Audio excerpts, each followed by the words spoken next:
buttons. Hi everybody on Periscope. We're going to give you a couple of moments just to get yourself organised. I hope you're not in any session watching the video. Pay attention to the video. If not, just exit, or you can just watch this a bit later. So we're just waiting for everybody to join on that platform. We've got 2 mics set up there. We're just going to literally do a 10 minutes. Perfect. 10 minutes intro. That's pretty good because basically I don't need to speak. I don't need to breathe for 10 minutes. It's just going to all go wow. So I'm going to just do the quick intro bit here.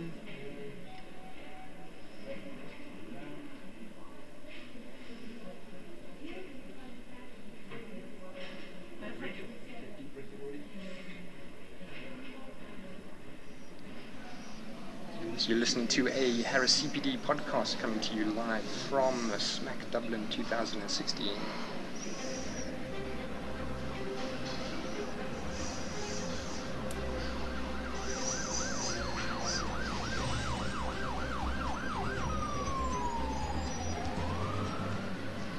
So in the background you're hearing rattles, cracks, bangs and pops.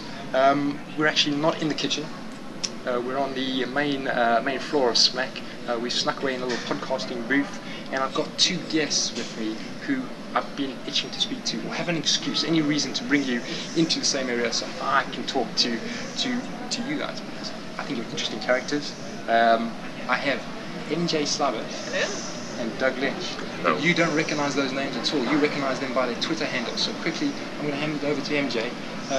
The Twitter handle. Yeah, so my Twitter handle is MJ Slabbert, but I'm more commonly known as Gas and Air Doc, or now Gas and Air and Critical Care Doc. Moving up nice. in the world. And on the other side, haiku? I'm not sure. On the other side, I've got Dough Lynch. Yes, my name is Dough Lynch. I'm a podcaster on Life in the Fast Lane and my own blog, and I'm known as At the Top End, which is a story in itself. And if you've picked up, we've got some accents going on here, so I think I'm going to have to put some subtitles on this podcast. We've got 2 South African accents, and we were just saying, is it what part of Ireland? Ah, look, you know, I can't tell you. No, I was born in the Republic of Ireland in a town called Drogheda, so it's north of Drogheda, which just means Old Bridge.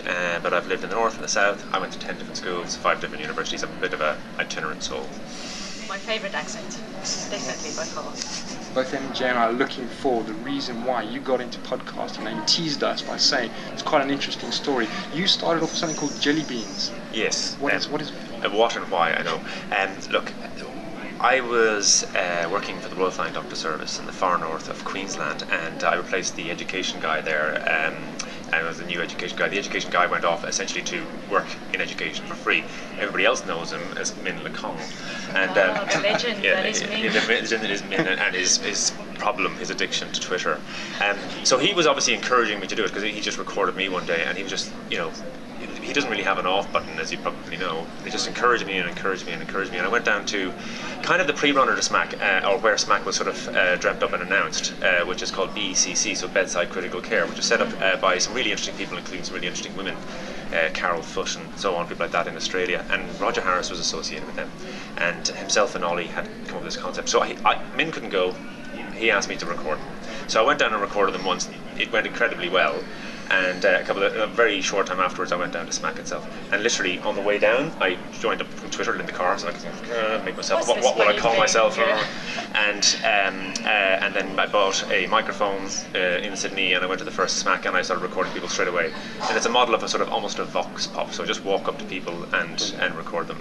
So that's how it started. But the funniest thing about it is that I did it, and I put them up on SoundCloud, so they're all available for free. And once they were up there for free, basically Mike Cadigan contacted me and said, look, you'd like to put this up on Life in the Fast Lane. I said no, and he did it anyway, which is actually the way it worked. And because I couldn't really say no, because it was out there anyway. And most people know me, basically, or read my stuff or whatever, through Life in the Fast Lane rather than my own blog. And I think you've got a passion of engaging with people, interesting people within this profession. Well, it's my feeling is that almost everybody that we work with is actually is very interesting. They might be a bit humble, but you know, when you actually find out what people do, you know, I was just talking to Kat Evans from Bad EM, and what usually happens is I finish a podcast, I'm still talking to them half an hour later, because it's very conversational. Marvelous. So we're going to get you all your plugs in. There's some brilliant stuff out there on under Top End on SoundCloud, and I'm going to definitely be putting links up onto this page. MJ, how are you using Twitter? Or no, sorry, how are you using social media? I know you're on Twitter. I am on Twitter. Why should somebody who's listening to this for the first time come on Twitter? Yeah, How are you using I think Twitter is a fantastic platform to share medical information, but also there's not this thing where one person can hog the whole conversation. You only have 140 characters, so people engage. I always think it's like sitting with a very noisy family at a dinner table, like when you were kids, and solving the problems of the world, and everybody chipping in. But there's not just one patient standing on his, or one person standing on their soapbox, you know, and talking and talking and talking and talking. I find that fantastic, you know, that people can just engage, you can link things, and it's a great platform to make friends and you know, engage with people, and there's no sort of discerning hierarchy. And you know, you can speak to a professor, a world leader in something, and he will tweet you back like a normal human person. I find that wonderful. You don't even find that at a lot of conferences where, you know, Smack might be the only exception to that. But I think Twitter has just given us the opportunity as normal human beings to speak to world experts, and you know, them actually engaging and speaking back. It's a funny thing, isn't it? Because Twitter, which there's lots of people who detract it because of the people who dominate it in relation to, you know, the Kardashians and Justin Bieber. Yeah. Give me a break. But anyway, but at the same time, I'm using it in a very similar way. I've only ever put a couple of thousand tweets. Min's put out 200,000 tweets. But it's social. It's about interacting and actually contacting the other person. I don't do an awful lot of like, check this out and share this and so on and so forth. But I have found that my contacts through it, partly because I can basically dip in and out of it when my mood suits. I'm a moody kind of guy, to tell you the truth, but that really, really works for me. And again, contacts is actually real people. So the funny thing about my use of Twitter, unlike kind of what most people expect, it's not me with the phone, it just helps me meet people. Yeah, that's right. And I think, like you say, Twitter you can use in any way you really want. So you can either follow all of the politicians, or you can follow everybody that's engaged in foam ed and in emergency medicine and in pre-hospital care or in critical care, and you build a type of community around you. And you know, it is what you make of it, and as much as you engage, you know, that's the community will form around you. You know, if you just want to follow the Kardashians, you know, I use that example with through my students. Twitter is the lightsaber. How you use it, whether it's on the dark side or the light side, it's up to you. Yeah. I would put the Kardashians on the dark side, foam ed on the light side. Yeah, totally. So it's a tool. I think it does put a lot of physicians or clinicians off, because occasionally it does get bad press. You do have to be careful. You do always have to be professional. And you know, most people say, you know, things that you tweet is out there in the world. You represent a whole specialty or a whole profession. You know, you have to think what you want the world out there to think of your profession. So no profanity. You have to be cognizant of, you know, but that's the case. That's the case in any communication. Yeah. Now we're at Smack, so the largest social media gathering. Upstairs we've got 2,500. How can you describe these? Twitter followers, people that have embraced. I call them Smackites or Smackers. Well, highly motivated learners, you know, lifelong learners. That's what they are. Right. Because first of all, they paid to come, right? Now, the Smack guys don't get paid at all. They pay to come as well. They actually pay for everything. The organising committee pay for tickets. Everybody else pays to come, right? And but these people are, you know, using their own free time and all of the money to do it. So that's, I think, a really important thing. One of the few things that draws them together. And it is very much so the social and human, we're touching each other now kind of part of the whole social media part of medicine. Yeah. For me, the social media thing it's quality, not quantity. So I mean, everybody that I follow, I'm interested in, and I actually cull it every now and again. I make a point of going through, sort of saying, "Oh, that person's just retweeting it," and so I try to keep less than a few hundred that I'm following, so that otherwise I just miss stuff. It's just too much flying through. But I think it's a good thing. So one of the questions I was asking you is why have you come to Smack? Well, the theme I'm beginning to pick up from this session is connectivity. That's true. For me, that is one of the aspects. Yeah. Is to connect face to face, to put a face to that Twitter account, to that podcaster. That's true. I think, you know, foam ed is a community. It's it's a worldwide community, and I see the SMAC conference as sort of its annual family get-together. It's a little bit like that, isn't it? Yeah. A bit of a reunion as well. And then see, that's where the social thing happens, because I mean, I have a meeting, you know, Scott Weingart came and he gives me a hug, you know, it's like, you know, I feel like I am not worthy. But, you know, he's another real normal human being. Well, I won't say normal, he's probably quite special. But the thing is that I have that thing, exactly what you're talking about earlier on. It breaks down barriers, and I think one of the things that's really important for young people, wherever they are in nursing or paramedicine or in medicine, doesn't matter, that you can contact your heroes. And FOAMed makes that a lot easier, and just like you sort of said, but not only can you contact your heroes, but I think you should contact your heroes. At least send them an email. You don't lose an awful lot by a busy person not sending you an email back. But we've been talking about, today, the number of people that message sent out to such and such, and next thing you know, 20 minutes later, email, I can help you with that, what you need to do is this, and so on and so forth, give me a call. Yeah. This sort of stuff. This is the new way of communication. We forget, we've got a whole generation who are growing up, this is the way they communicate. Yeah. And I know from the outside it can seem a little bit cliquey or hyped up, but it is truly and honestly an open community, and I think you'll find everybody involved in free online access medical education are approachable, and everybody wants to be approachable. And we also have an ethos where you don't mind being challenged, you know, it's almost like not taking anything at face value, but discussing it in a respected, honest way. And I mean, I've enjoyed it. This is my second time coming to SMAC, and it's, like you say, it's nice catching up with old faces, but it's also great meeting new people. And there are incredible people with fantastic experience out there. So we've definitely got a family feel. We're on the second day. We had the workshops yesterday. We had the initial plenaries today. A little bit of a somber mood, I would say, right at the beginning. We lost a member of this family, of this social group. I have to admit, sitting there in the second row, I had to take a couple of deep breaths. Just the impact, and I'm referring to Dr. John Hines, who passed away just after the previous SMAC. Are we aware of the impact he's had on the FOAMed community? I mean, how's he impacted yourselves? Or is that a bit of a... Look, I think that John wouldn't really like us to deify him that much. He just was that good, you know. And he's very much so about sharing, and as everybody pointed out this morning, he was actually very quiet. I met John the first time in the second SMAC, and I did a podcast with him and so on and so forth, and we kept a little bit in touch afterwards and so on. But I mean, he was just such a likeable and approachable sort of guy. I think there's an aspect of what John did, first of all, in relation to, I think he's really... he basically, as far as he was concerned, he was a tiny player in FOAMed. If you were to ask him about it, he didn't really rate himself enormously at all. And SMAC Gold, which is the second one, was the first time I think that he sort of got up and got big. Before that, he said, like, oh, I just did some things on Twitter. I mean, my podcast with him was at that point. He was like, I don't know what the fuss is. But the thing is that you do want to go and listen to his talks and the things that he's done, and I know he's talked with you, and it's worth going back and listening to those because he's absolutely hilarious. And you know, it's that bringing of humour to medicine. So, and it's a curious Irish and Northern Irish sort of humour that he brings, and there's no other way of putting it, you know, you just have that yerky accent and off he goes, like, you know, and next thing you know, and he's just so deadpan with it. I mean, that was, when the thing I put about him was I put out the thing I said, deadpan skid pan, because literally that's what he does, but he just sort of like, oh, you know, it's only going about 140, and... I can't believe it. I think these are normal people who've just put themselves out there. They've tapped into this free open access medical education and getting everybody to embrace. Totally. I mean, you know, people like John he was a humble guy.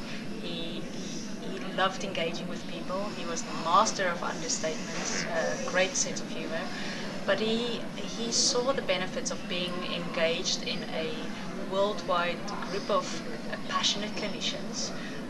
And he also saw how that could benefit some of his causes, you know, building on the experience of some other services who've set up HEMS, and he knew that if he tweeted something about a motorcyclist or someone dying on the road of Northern Ireland, I would retweet it in Toronto, and you would retweet it in Australia, and you would retweet it in the UK, and we would all be in the cause together. And I think, you know, that is what it's all about, right? We're all there for patients. The patients is the center. None of us really want to be, like you say, deified or being built up to this hero. I think very nicely handled by Smack.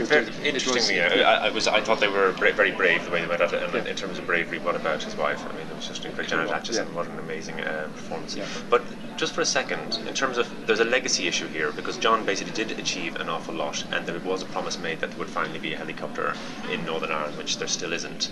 But they've just had an election in Northern Ireland, and the health minister has changed, and so the health minister that made this promise and so on and so forth is now long gone, and the new health minister's got a very different focus. Mental health, as it happens, very good. Probably needs an awful lot of resources as well, but I wouldn't be entirely confident that John's aim will now necessarily come through. So if you get another tweet, anybody, and this sort of thing starts going around again about, actually that's not bedded down, we haven't got that chopper, it's not happened, because the campaign isn't over, essentially, a new government comes in, we might be back to square one. We don't know yet. Fingers crossed. Fingers crossed. Yeah. So from myself, a very emotional start to the morning. Yes, I know. But also being very grateful for having known people like John and realizing. I think I sat there realizing that, you know, we should actually be nicer to one another while you're alive, and you know, say awesome, well done.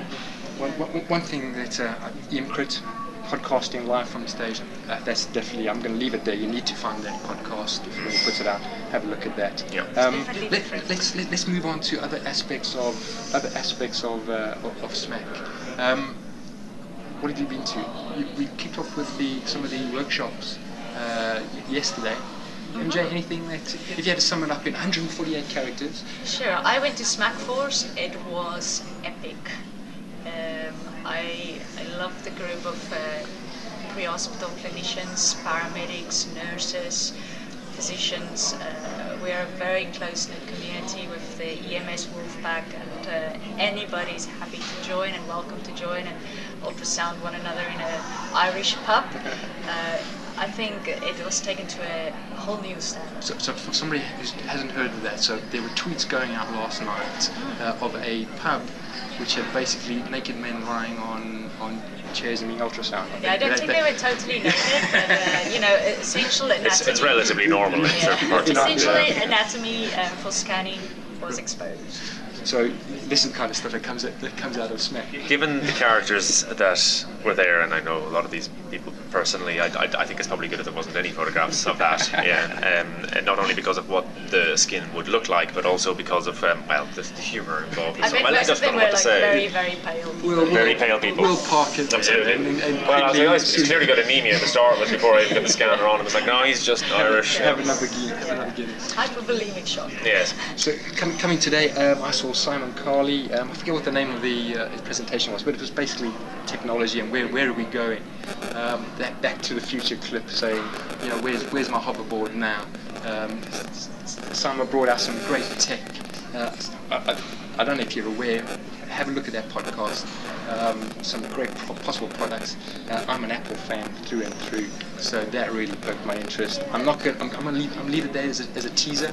Definitely find Simon's presentation on Smack. So was that the one first in the concurrent, was it? That's right. Yeah, so the talk will be it's called The Big Issues. So it was on at 10:50 on day one. That's one, is it? That's right. And one of the issues is the approach to technology. Yeah, cool. Yeah, I think medicine is a great paradox, because the more technology we have, the more we also need to go back to basics. I think this is true. Yeah.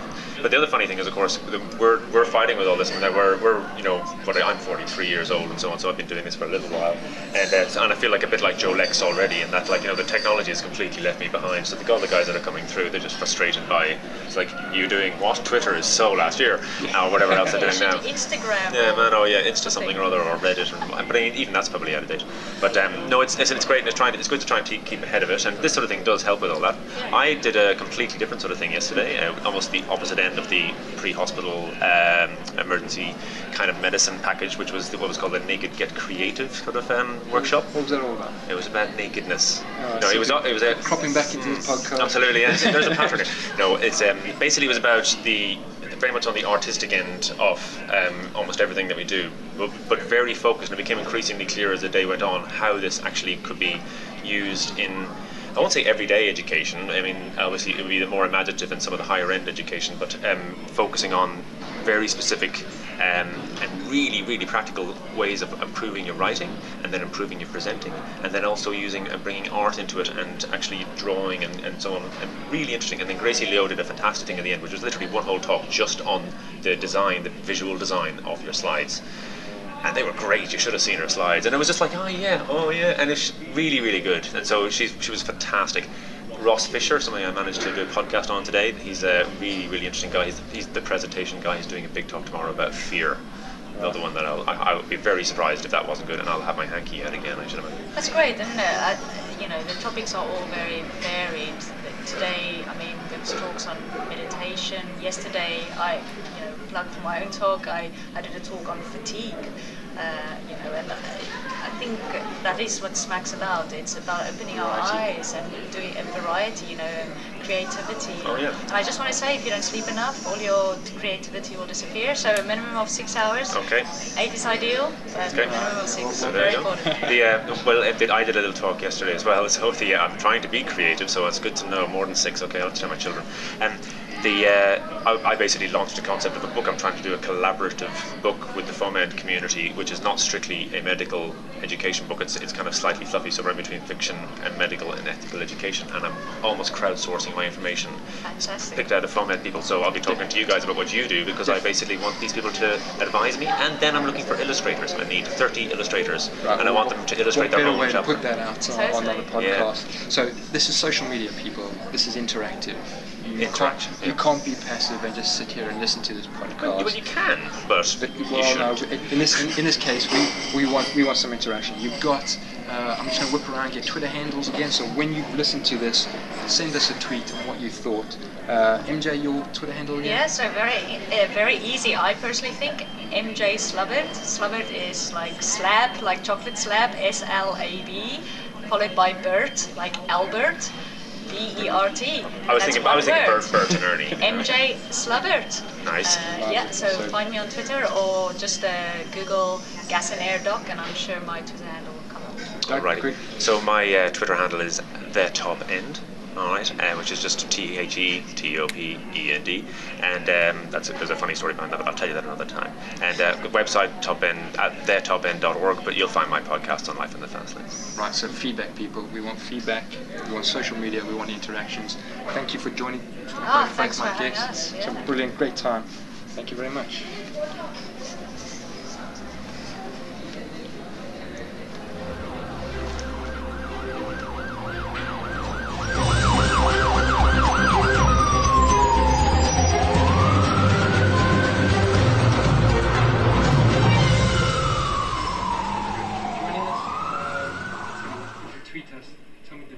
Work. It's something I'm playing with. Yeah. What's it for, Periscope? I mean, what's the idea? I mean, It's like live action. Yeah, and then you can also keep the video. I don't know. Or the video's available. When you say you're 34, I have that same feeling. It's a new Twitter, so I haven't quite figured that out yet. But yeah, I think it's just a case of making.